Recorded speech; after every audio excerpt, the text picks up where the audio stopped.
Bem, queridos, vamos lá. Vamos dar prosseguimento ao nosso assunto, que é a escatologia. E hoje a gente vai estar falando sobre o anticristo. Hoje a gente vai estar conhecendo um pouco mais sobre esse ser que agirá, né, segundo a palavra de Deus, segundo o poder e a eficácia do próprio maligno. E, para começar esse estudo de hoje, eu vou ler o finalzinho daquilo que nós estudamos quando nós falamos sobre a grande tribulação. E eu gostaria de lembrar que o nosso estudo é um estudo cronológico, ou seja, uma coisa vai sucedendo a outra. E depois do arrebatamento da igreja, isso vai ser mais notório durante o nosso estudo. Nós vimos, né, que no o arrebatamento da igreja precede, né, a grande tribulação, e nós vimos que na grande tribulação os dois grandes personagens, além de Deus, é claro, as duas testemunhas, nós já falamos sobre ela, e o anticristo. E eu gostaria de ler o finalzinho aqui dessa parte aí da grande tribulação, para que a gente tenha, né, um ponto de partida. Durante a grande tribulação, o mundo será governado por uma trindade satânica: Satanás, o anticristo e o falso profeta. Este governo terminará com o retorno do anticristo. Então, é uma sucessão. Depois do arrebatamento da igreja veio a grande tribulação. A grande tribulação termina com a volta de Jesus em glória. Logo depois da volta de Jesus em glória, acontece o julgamento das nações. Ao fim do julgamento das nações, começa o período do milênio.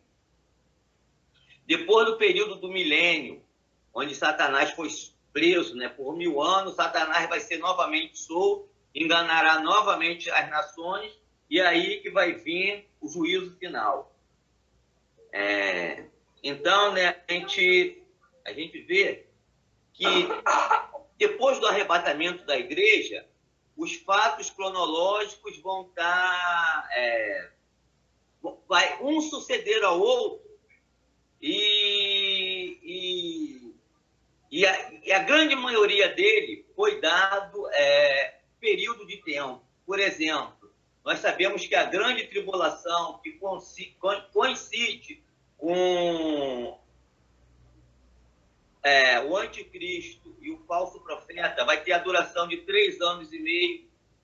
Nós sabemos que depois disso vai haver o julgamento das nações, e logo depois do julgamento da nação vai ser o milênio, e isso vai se passar durante 1000 anos. Aí depois vem o período que Satanás é solto, e a Bíblia diz que ele vai ser solto por um curto período de tempo, aí depois vem no final. Ou seja, a exceção do arrebatamento da igreja, que nós não sabemos a data, todos os outros fatos estão mais ou menos não, a exceção do período em que Satanás vai ser solto, que ele vai enganar a nação, a gente sabe com precisão o tempo que esse período irá durar. Então, a gente viu, né, que nesse período da grande tribulação, o mundo ele vai ser governado por uma trindade satânica, ou seja, Satanás, o anticristo e o falso profeta. Satanás, aí nesse caso, simboliza a Deus, o anticristo simboliza Jesus Cristo, o Messias, e o falso profeta simboliza o Espírito Santo. O anticristo vai exigir para si a adoração que será de Satanás, e o falso profeta vai estar induzindo os homens, o povo, a que adore o anticristo. E, tendo isso como pano de fundo, a gente vai falar um pouquinho sobre essa pessoa que a Bíblia chama de o anticristo. E já pelo nome que a Bíblia nos descreve, a gente vai ver que ele é totalmente antagônico àquilo que Jesus ensinou e fez. Ou seja, ele vai fazer exatamente o contrário daquilo que Jesus ensinou e fez. Quando Jesus ensinava a pregação do amor, ele vai ensinar o ódio. Quando Jesus ensinava sobre a vida, ele vai trazer a morte. E assim sucessivamente. Lá na nossa apostila está escrito que a vinda do anticristo ocorrerá em 3 etapas. Os antecessores do anticristo, o espírito do anticristo e a própria pessoa do anticristo. Como exemplo de antecessores do anticristo, nós temos a figura de Antíoco Epifânio, que foi um governador grego que invadiu Israel com a intenção de destruir o povo judeu, com a intenção de destruir o povo de Israel. Esse governador, ele invadiu Israel, ele destruiu o templo que foi construído por Neemias. Diz a história que ele, se não me engano, foi ele, o general Tito, eu me confundo, mas eu acho que foi ele mesmo, que sacrificou uma porca, que é um animal para o judeu, que é um animal imundo, no altar de Deus. E então, ele é um dos antecessores do anticristo. Um outro antecessor do anticristo foi o general Tito. Esse general também, no ano 70 da nossa era cristã, ele também invadiu Jerusalém. E Jesus fala sobre ele, né? Fala sobre essa invasão. Ele invadiu Jerusalém. Ele destruiu o templo, e aí, no caso, esse templo foi o templo construído por Herodes, porque esse templo que Antíoco Epifânio destruiu, Herodes construiu, e o general Tito, ele veio depois e destruiu. Ele, aí que Jesus fala, ai das grávidas nesse período, por quê? A história conta que esse general, ele abria a barriga das mulheres que estavam grávidas, tiravam as crianças, e ali introduzia um animal. Normalmente, conta a história, a tradição, e aí a gente sempre fica com um pé na frente, um pé atrás naquilo que a tradição fala, normalmente seria um gato. Então, e o terceiro, ele foi bem próximo da nossa época, se chamava Adolf Hitler. Ele também quis destruir a nação de Israel. Ele fez uma perseguição ao povo de Israel e a intenção dele era que a raça dele, que ele chamava a raça superior, a raça ariana, dominasse todo mundo, e era sua intenção acabar, dizimar a raça judaica, a nação judeia, o povo de Deus, e ele criou o Holocausto. E eu não sei ao certo, talvez Juliana sabe. Juliana, você sabe ao certo quantos judeus foram mortos no período do Holocausto?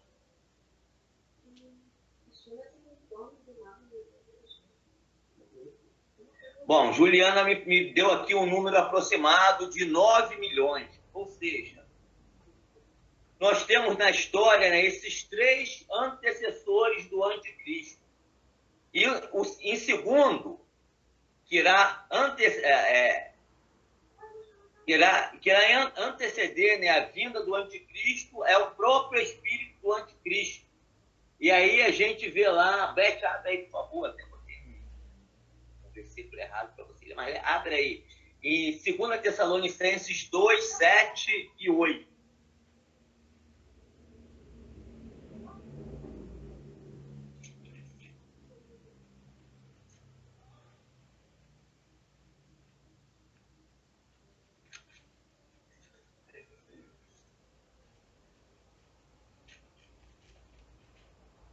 2 Tessalonicenses 2, 7 e 8.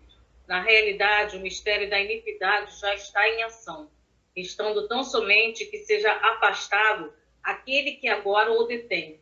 Então será plenamente revelado o perverso, a quem o Senhor Jesus matará com o sopro da sua boca e destruirá pela gloriosa manifestação da sua vinda. Lê novamente o 7 para mim, Beth. Gentileza. Na realidade, o mistério da iniquidade já está em ação. Só isso.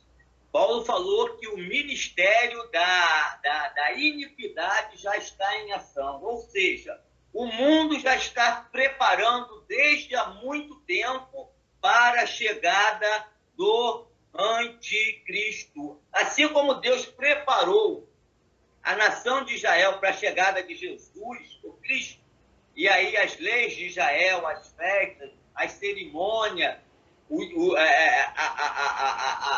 os sacerdotes, tudo apontava para Jesus, para que Israel estivesse plenamente preparado para a sua volta. E Deus ainda mandou João Batista para que preparasse o coração do povo, e Paulo diz lá, e vindo a plenitude dos tempos, Deus enviou seu filho, nascido de mulher, nascido sobre a lei. Então, a gente vê que assim como Deus preparou o povo de Israel para a chegada do Messias, assim também o mundo está sendo preparado para a chegada do anticristo. E aí a gente vê a globalização, ouve-se falar de um único governo, ouve-se falar de uma única moeda, de uma única religião, ou seja, isso tudo são preparativos para a chegada do anticristo. Então, é o espírito do anticristo que, segundo Paulo, já está se preparando, já está organizando, não sei se a palavra mais correta é essa, já está preparando, organizando o mundo para a chegada do anticristo. E a terceira etapa é o surgimento da própria pessoa do anticristo. E agora nós vamos conhecer um pouquinho quem é esse anticristo. Primeiro a gente vai saber quais são os nomes, os títulos do anticristo. E aí tá. Primeiro é o anticristo. Né? Agora lê aquele versículo que eu tinha colocado. 1 João 2, 18.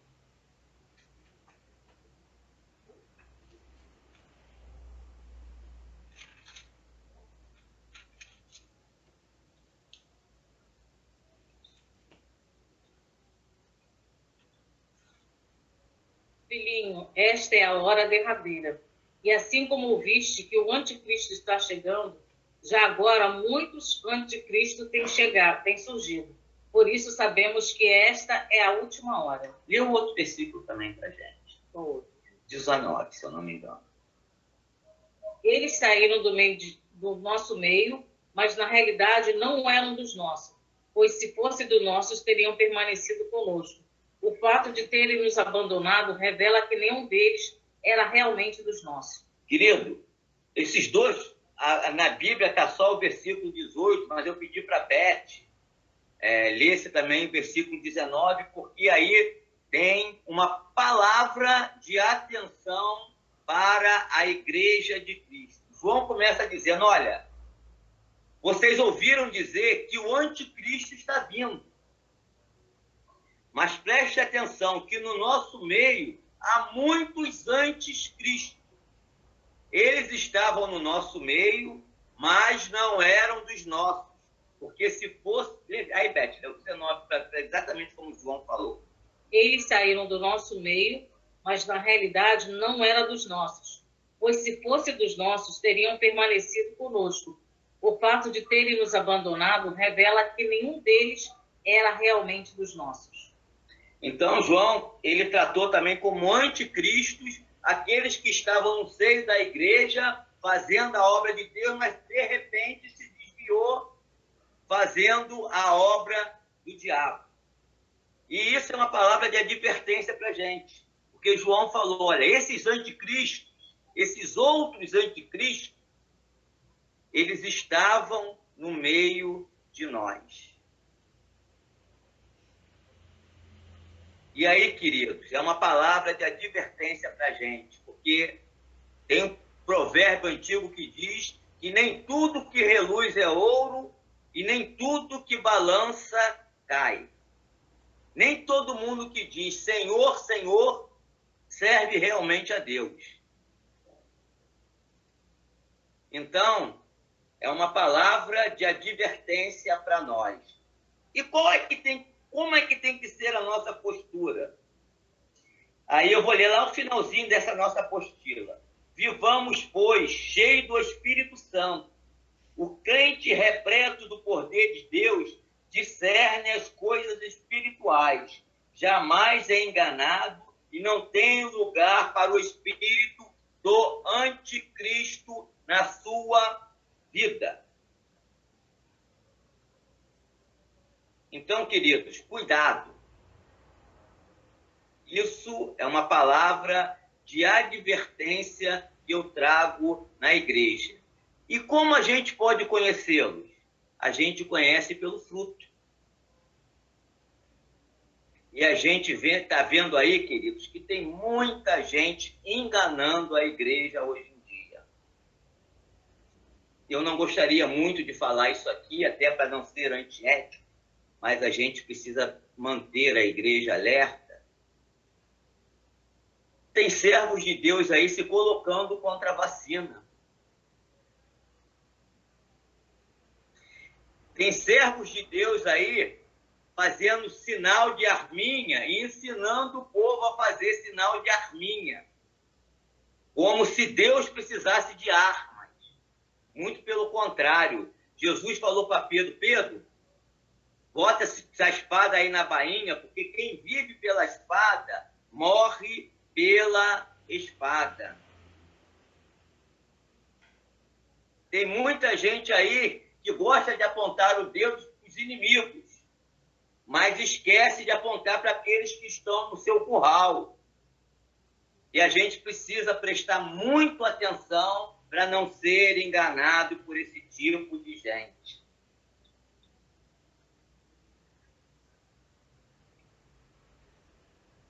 Queridos, que sirvam de advertência, principalmente esses crentes que se misturam na política.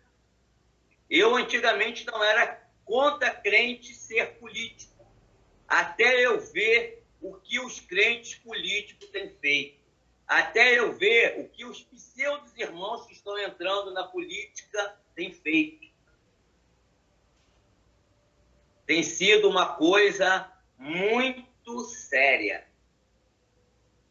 Eles se dizem de Deus, mas estão enganando o povo de Deus. E que isso sirva de advertência para nós. Segundo nome do anticristo,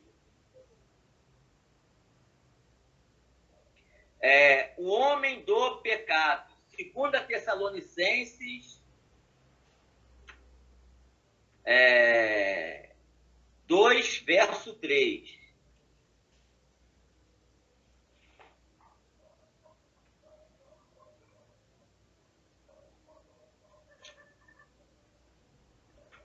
Tessalonicenses 2:3.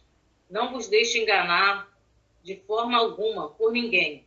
Portanto, antes daquele dia virá a apostasia, e então será revelado o homem da iniquidade, o filho da perdição. Diga novamente, gente, por favor. Não vos deixe enganar de forma alguma. Porquanto, antes daquele dia virá a apostasia, e então será revelado o homem da iniquidade, o filho da perdição. Esse versículo aí é um versículo interessante, que Paulo aí está falando sobre a volta de Cristo, tá? Sobre o arrebatamento da igreja. Porque muitas pessoas estavam ensinando coisas erradas à igreja de Tessalonicense, dizendo que Jesus Cristo já havia voltado e estava trazendo instabilidade para a igreja de Tessalônica. Mas aí Paulo ele fala uma coisa que é muito interessante. Ele diz, olha, preste bastante atenção, porque a volta de Jesus não vai acontecer sem que antes seja revelado o iníquo, o homem do pecado.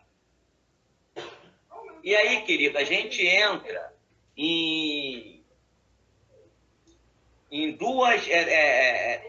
dois pontos teológicos que a igreja prega. Tem cristão que acredita que a igreja vai passar pela grande tribulação. E aí a gente, já nesse versículo de Paulo, a gente diria que então Jesus vai voltar depois que passar a grande tribulação. E tem aqueles que acreditam que a igreja não vai passar sobre a grande tribulação, e esse versículo é entendido da seguinte maneira. A manifestação do anticristo, ele vai se suceder em duas etapas, que é a aliança que ele faz com o povo de Israel. Na primeira parte da aliança vai ser um período de paz. E aí Paulo diz assim, quando falar que a paz e a prosperidade, então haverá repentina destruição. Então, a primeira parte, que são 3 anos e meio da aliança, vai ser um período de paz, vai ser um período de prosperidade sobre a terra, vai ser um período em que o anticristo vai agregar as nações, que o anticristo vai enganar as nações, trazendo soluções para os problemas que, na época dele, a humanidade vai estar passando, e, através disso, vai enganar a muitos. Só que nos 3 anos e meio finais, vai ser o período em que a aliança vai ser quebrada. E é aí que Paulo diz, e quando falar paz e prosperidade, haverá repentina destruição. Por quê? Porque a aliança vai estar quebrada. Aí que vai se revelar o iníquo. Então, as pessoas que entendem que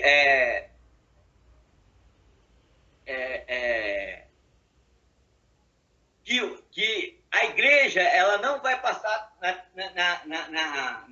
pela grande tribulação, mas nessa primeira etapa de paz, a igreja ainda vai estar sobre a terra. Então, quando Paulo diz, olha, isso não vai acontecer sem que antes apareça o iníquo. Então, durante esse período de paz, em que ainda não vai estar manifestada a ira de Deus, a igreja vai estar sobre a terra. A igreja vai ser arrebatada quando a aliança de Israel com o anticristo for quebrada. A aliança foi quebrada, a igreja vai ser arrebatada, aí Deus vai passar a lidar nesses 3 anos e meio com o povo de Israel. Então, quando Paulo diz, olha, a volta de Jesus só vai voltar depois que o iníquo for revelado. Olha, vocês vão ouvir falar do iníquo. Vocês vão conviver com o iníquo. Então, antes que esse homem do pecado apareça, Jesus não vai voltar. Porque nesse período ainda vai ser o período de vocês, que são os gentios. Então, nesse período de 3 anos e meio de paz na aliança, a igreja ainda vai estar sobre a terra. E tem aqueles que acreditam que a igreja vai ser arrebatada logo no princípio da aliança. Eu sou a favor de que a igreja, esse período de paz, a igreja vai passar. Até porque não tem por que Deus arrebatar a igreja nesse período, porque ainda não foi derramado o cálice da ira da sua indignação. Mas são essas 3 correntes. Aqueles que acreditam que a igreja vai passar pela grande tribulação, aqueles que acreditam que que a primeira etapa da aliança de Israel com o anticristo a igreja ainda vai estar, e aqueles que acreditam que a igreja vai ser arrebatada logo no princípio da aliança. Vocês entenderam? Podemos passar adiante? Terceiro nome do anticristo, que é chamado de a besta. Apocalipse 13, de 1 Apocalipse 13, de 1 a 3.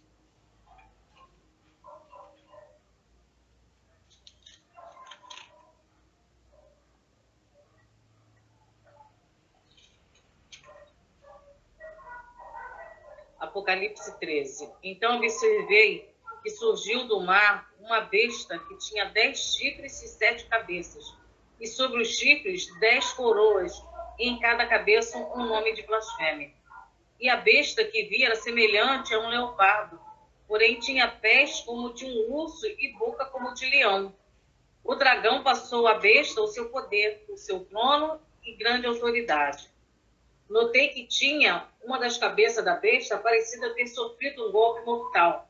Contudo, tal ferimento de morte foi curado, e toda a humanidade ficou maravilhada e seguiu a besta.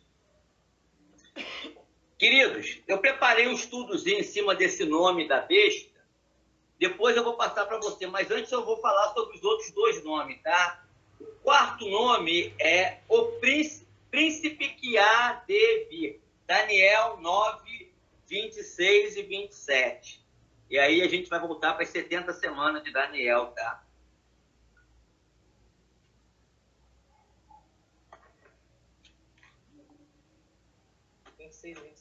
Isso. Decorridas 72 semanas, 62. Decorridas 62 semanas, o ungido passará pela morte e, portanto, será tirado da cidade. A cidade é o santo dos santos. A cidade e o santo dos santos serão destruídos pelo povo do governante que virá. O fim chegará como uma inundação. Guerras continuarão até o último dia e assolações de todo tipo já foram determinadas. Queridos, isso aí é de acordo com a tradução, tá? Nessa tradução que Beth falou, é o governante que virá. Tem outra tradução que diz que é o príncipe que há de vir. Mas é só uma questão de tradução, tá? Fala-se da mesma pessoa. Lê Beth, essa parte aí do governante que há de vir. Esse governante, pois com sagacidade, esse 7, firmará com muitos um pacto que durará uma semana. Só isso aí. Aí, queridos, esse príncipe que há de vir, esse governante que chegará, ele vai fazer um pacto com muitos de uma semana. Aí é que entra aquilo que eu falei com vocês lá, tá vendo? E só que na metade de uma semana, ou seja, são 7 anos, na metade que são 3 anos e meio, o pacto, a aliança vai ser quebrado, e aí que vai vir a grande tribulação propriamente dita, que nós já vimos, né, nos estudos que nós fizemos até aqui do Apocalipse, que são 1260 dias, tempo e metade de um tempo, e 42 meses, que tudo significa exatamente 3 anos e meio. Então, foi baseado nessas 70 semanas de Daniel que nós falamos aquilo que nós falamos anteriormente sobre as 3 visões que tem em relação a isso. E o outro nome, o quinto, é Destruidor, Isaías 16, 4 e 5.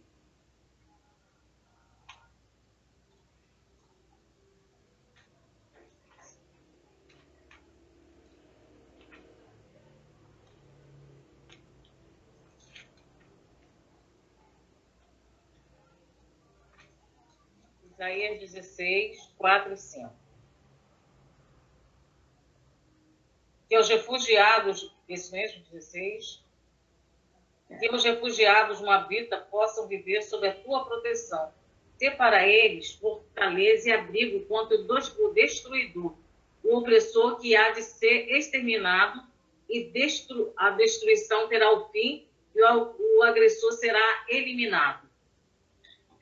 Amém. Então, os nomes do anticristo é anticristo, homem do pecado, a besta, príncipe que há de vir e destruição. Agora, Beth, por favor, bota lá em Apocalipse 13 novamente.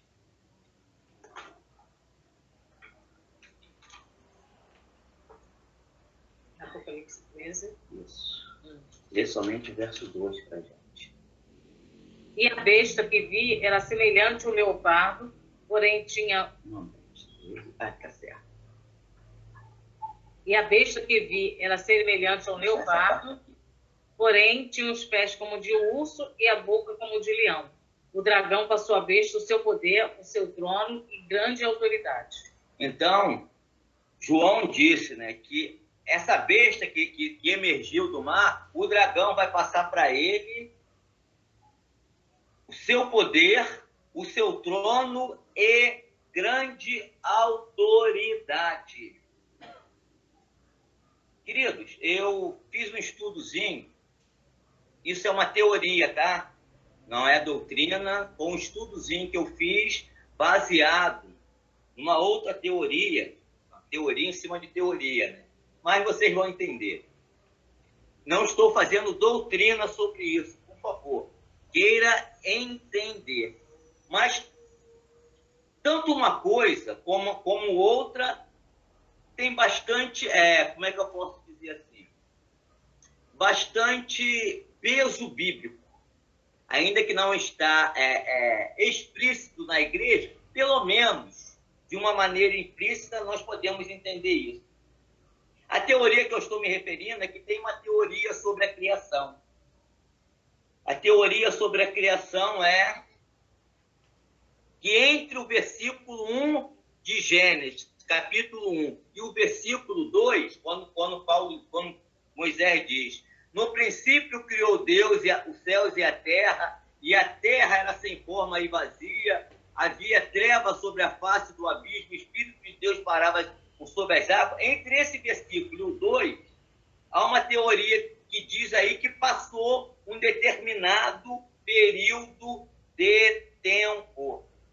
E eles acreditam que esse determinado período de tempo foi porque, na verdade, Deus não criou a terra sem forma e vazia. Ela se transformou sem forma e vazia. Isso aí não foi que ninguém que criou da sua cabeça, não. Tá? É porque tem um versículo, eu procurei, inclusive com minha chave bíblica, e não achei. Depois eu vou procurar com mais calma para ver se eu acho. Que a Bíblia diz bem assim: porque Deus não criou a terra sem forma e vazia. Então, tem alguns teólogos que acreditam que a terra ela passou a se tornar sem forma e vazia por causa da queda de Satanás.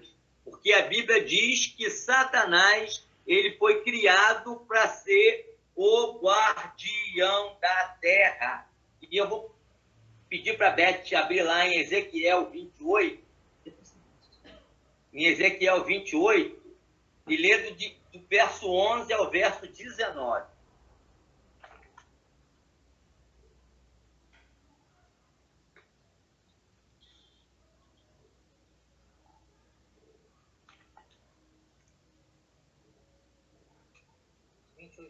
Uhum.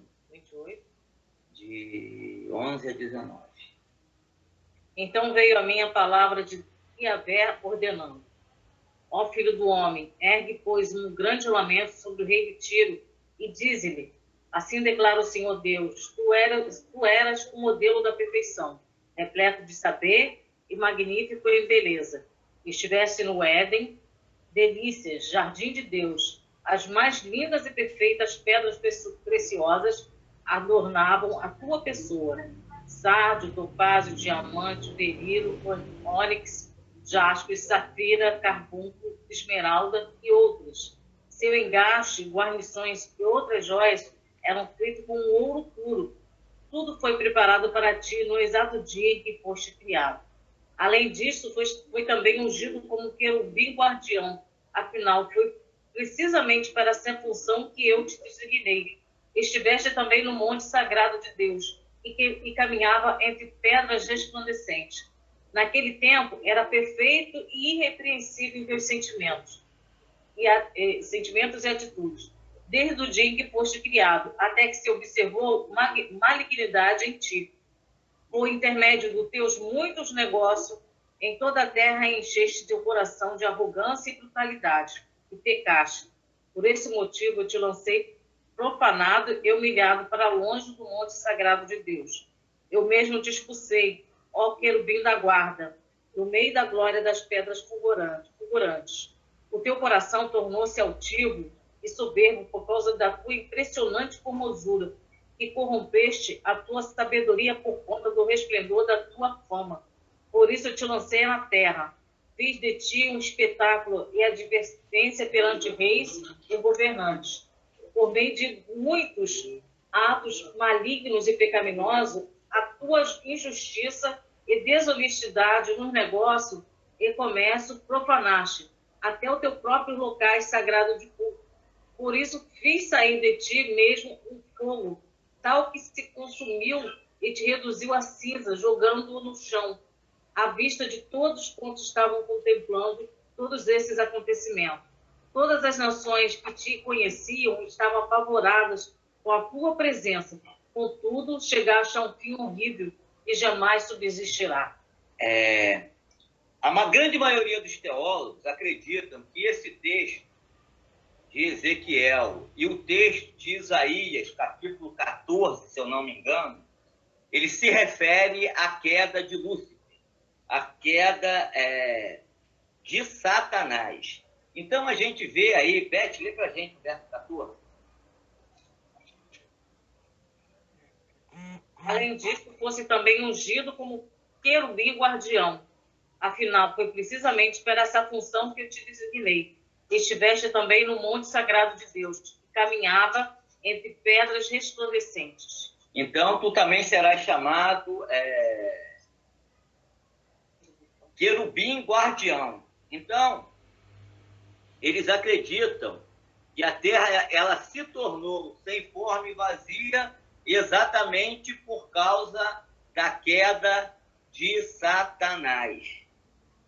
E hoje a gente estava vendo a gente estava ouvindo a mensagem de Renato, e Renato estava falando que por causa da desobediência de Saul, Deus lhe tirou o trono e deu a um outro que era melhor do que ele. Então, isso aí, volto a dizer, é uma conclusão que eu cheguei. Então, eu entendo que o homem ele foi criado como guardião da terra no lugar de Lúcifer. E aí a gente entende, até porque, e aí, volto a dizer, é uma interpretação minha, um pensamento meu, o porquê da tentação do homem no deserto.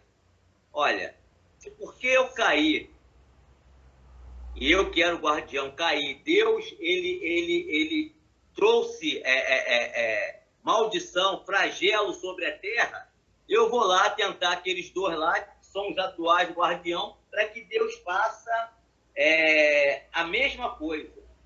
Beth, lê lá, Gênesis 2,15, que mostra quando que Deus faz, agora, nesse momento, o casal, Adão e Eva, como guardião e protetor da terra. Rei, O versículo que você falou é Isaías 45:18. Isaías 45:18, obrigado, tá, Renato? Querido, o versículo que diz que Deus não criou a terra sem forma e vazia, nosso pastor falou que é Isaías 45:18. É um dos versículos que é usado para essa teoria de que entre o capítulo 1 de Gênesis, versículo 1 de Gênesis 1 e 2, tem um período de tempo que se passou, porque, na verdade, a terra não foi criada sem forma e vazia, e foi por isso, né? E aí explica-se. E aí novamente entre aspas, explica-se a extinção de vários animais que existiam antes da queda de Lúcifer e que, por causa da Terra, que se tornou caótica, eles deixaram de existir, como dinossauros e tantos outros. Beth, lê, por favor, Gênesis 2, verso 15. Assim, Yahvé, Deus, o Senhor, tomou o homem e o colocou no jardim do Éden para zelar por ele e nele fazer suas plantações. Então, Satanás, ele não manteve a sua posição, Deus o tirou do governo, Deus o tirou da condição de guardião e colocou o homem. Esperava, creio eu, Satanás, que através da queda do homem também a terra fosse caotizada novamente. Só que Deus resolveu fazer diferente. Beth, lê para a gente Gênesis 3:17.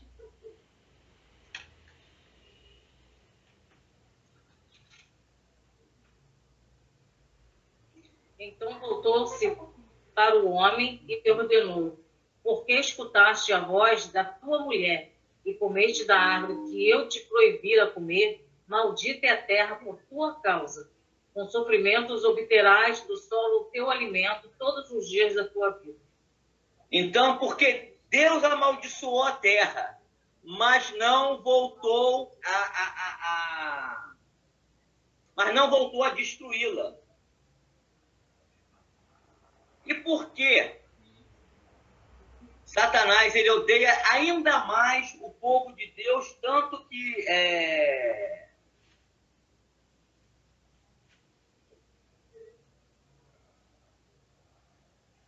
que Satanás, ele várias vezes investiu contra Israel para que Israel fosse destruído. Esqueci de botar o versículo aqui que diz.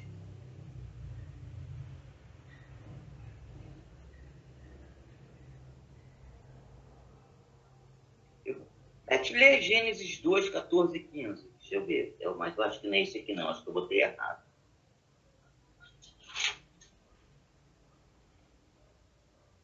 Lê Gênesis 3, 14 e 15.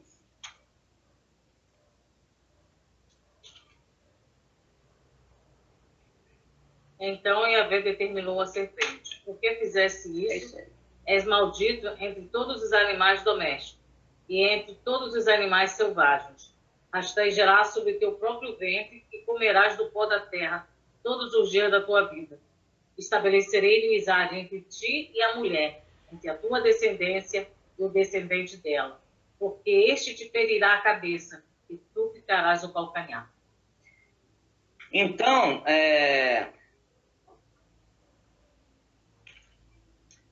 porque Satanás ele foi um motivador da queda do homem, Deus ampliou ainda mais o juízo que já existia sobre ele. Ele foi expulso do céu. Mas Deus falou que porque ele tentou o homem, para que o homem caísse, ele, da semente da mulher, iria fazer nascer aquele que iria pisar a sua cabeça. E nós entendemos, e nós sabemos que Jesus, ele é da descendência de Israel. Por isso a gente entende que a razão pela qual Satanás ele tem tanto ódio do povo escolhido de Deus para que dele nascesse aquele que seria o destruidor total de Satanás. É interessante a gente ver que a queda de Lúcifer foi motivada por sua própria ganância, pelo seu próprio desejo. Beth, lê lá, Ezequiel 28, 15.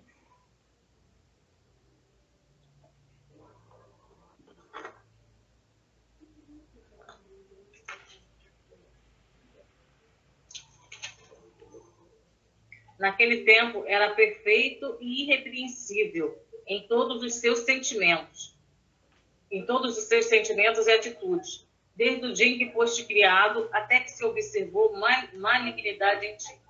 Então, a queda de Lúcifer, ele foi motivado pela sua própria malignidade e ganância.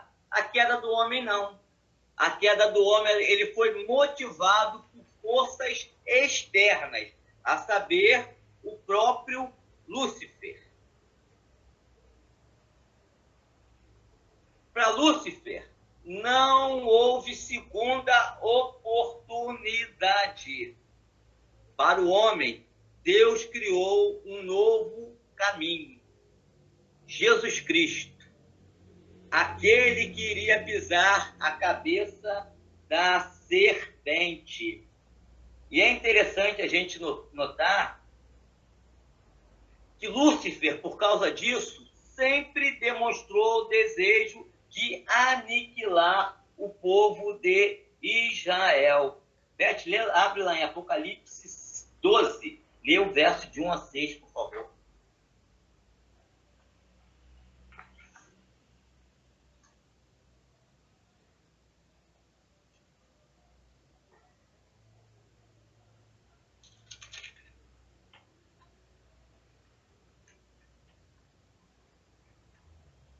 Eis então que surge nos céus um poderoso sinal.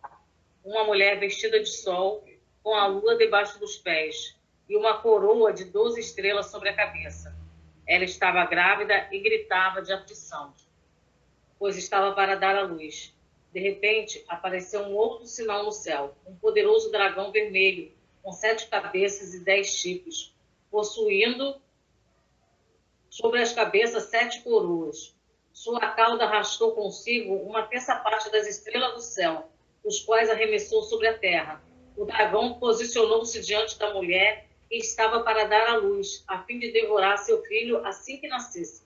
Todavia, nasceu-lhe um filho, um homem que reinará sobre todas as nações com cetro de ferro. E o seu filho foi arrebatado para junto de Deus e de seu trono, a mulher fugiu para o deserto, para um lugar que lhe havia sido preparado por Deus, para ali ser sustentada pelo período de 1260 dias. Até aí só, até esse versículo. Aí, a mulher que estava para dar à luz ao menino queria governar a terra e o menino foi levado para o céu. A gente entende que esse menino que governaria a terra, inclusive tem outras profecias que falam sobre isso, sobre Jesus, se eu não me engano, em Salmos também.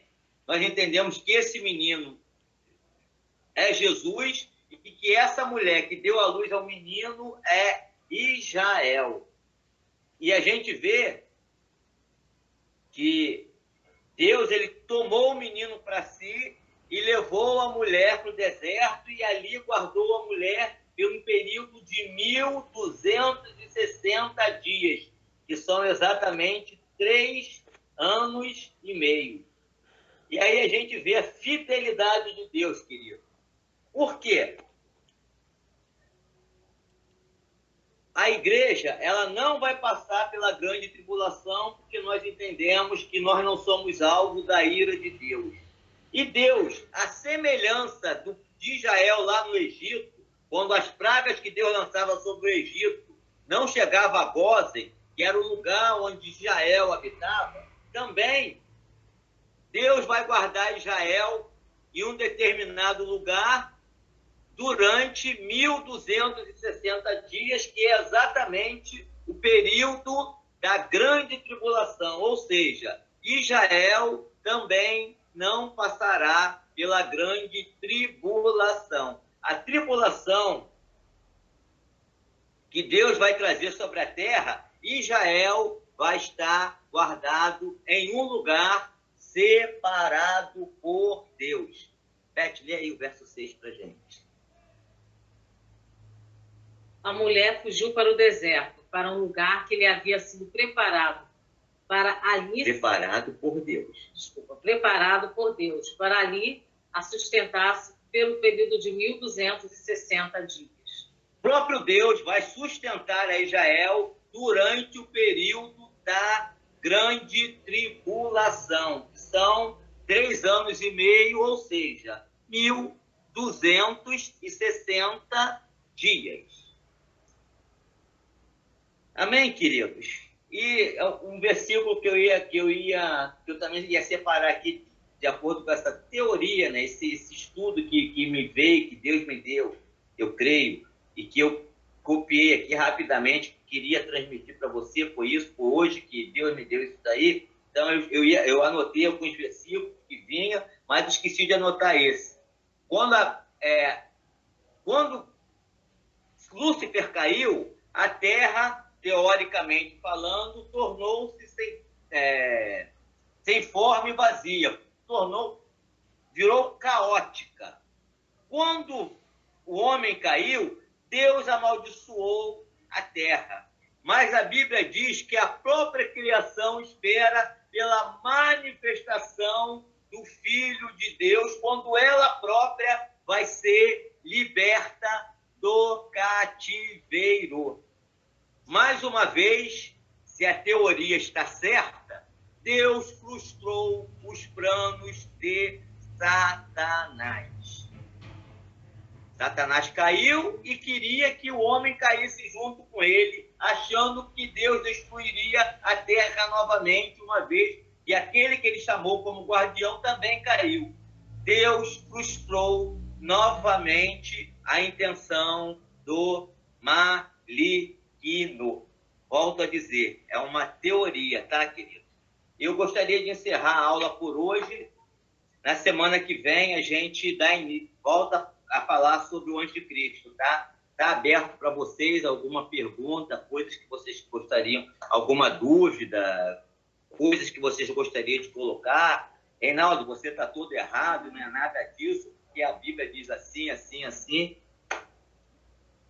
Está aberto para o debate.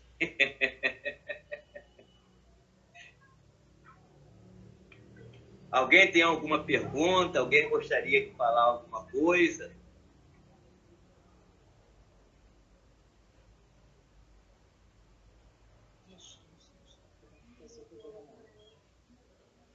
Então, esqueci de copiar, esqueci de procurar. Depois eu vejo qual o versículo de Romanos que diz, tá, que a própria criação espera pela manifestação dos filhos de Deus, e também, quando isso acontecer, até ela vai ser liberta do cativeiro. Romanos 8, 19. Lê pra gente então, Beth. A própria natureza criada aguarda com vívido anseio que os filhos de Deus sejam revelados, porquanto a criação foi submetida à inutilidade, não por sua própria escolha, mas por causa da vontade daquele que a sujeitou, na esperança que também a própria natureza criada será libertada do cativeiro da degeneração em que se encontra, recebendo a gloriosa liberdade otorgada aos filhos de Deus. Querido, durante o período de milênio, vai ser um período de prosperidade, vai ser um período de riqueza em toda a terra, em toda a manifestação. O caos que está sendo criado vai ser revertido. Amém? Alguém gostaria de colocar alguma coisa? Se não tem ninguém, meu pastor Renato, está com você. Amém. É muito interessante, né, nós recebermos isso. Falha nossa. Eu não olhei lá para ver se ela havia liberado, perdão. É muito interessante esse estudo, porque ele é muito esclarecedor para a gente. E como a Bíblia, ela é completa, é um livro fantástico. É como Deus deixa a revelação dele para nós, e aí você vê ele falando do anticristo, coisas, uma figura do final dos tempos, né, do juízo final, do encerramento lá, Aí ele vem no começo da criação, vai lá em Gênesis, até antes da criação do homem. E como que você consegue pegar de Gênesis a Apocalipse com essa conexão tão perfeita? Isso me encanta, né? E como assim, a soberania de Deus, o controle de Deus, e nós temos esse entendimento. E até um aspecto interessante que o rei colocou a respeito de Lúcifer, né? Quem ele era, como era, né? Essa questão dele ter caído. E muitas vezes assim, a nossa visão é muito limitada com relação a essa questão, a amplitude espiritual. A coisa é muito mais profunda. É interessantíssimo isso, né? E a oposição duas coisas que assim que me chamam muita atenção. É o anticristo, é o opositor, né? Como ele falou, é antagônico. Mas ele é opositor, ele faz essa oposição, mas como que ele gostaria de ser Deus, né? Como ele caiu porque ele gostaria de ser Deus, como ele busca, né? Como ele falou no começo lá, a semelhança das ações dele como Deus, como Jesus e como Espírito Santo. Como ele gostaria de ser, né? Isso é muito interessante.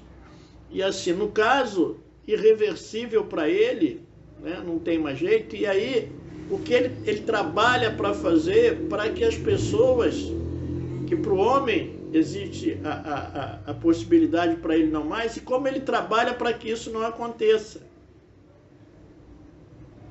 E na realidade, quando ele nos ataca, quando ele ataca tudo, quando ele vai para a criação, é atacar o próprio Deus. O alvo é o próprio Deus.